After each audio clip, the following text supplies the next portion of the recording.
तेलंगणातील काँग्रेसने आता नीचपणाचा कळस गाठला आहे। काँग्रेस पदाधिकारी अहमद सिद्दीकी आणि सांगारेड्डी युवक काँग्रेसचा कार्यकर्ता मुरली राजू रेड्डी यांनी तेलंगणातील संगारेड्डी येथील महात्मा फुलेंच्या पुतळ्याची तोडफोड केली आहे। काँग्रेसची ही कृती अतिशय निंदनीय आणि लज्जास्पद आहे।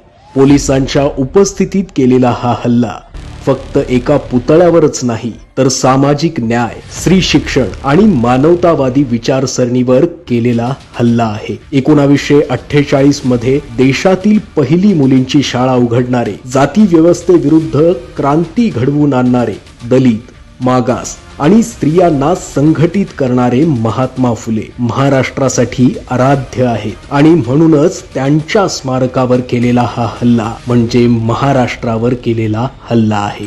बहुजन समाजातील कोणालाही क्रांतिकारक न मानणारे काँग्रेसी आता त्यांचा इतिहास पुसायला निघालेत। महाराष्ट्रावर काँग्रेसच्या गुंडांनी केलेला हा हल्ला महाराष्ट्र कधीही सहन करणार नाही।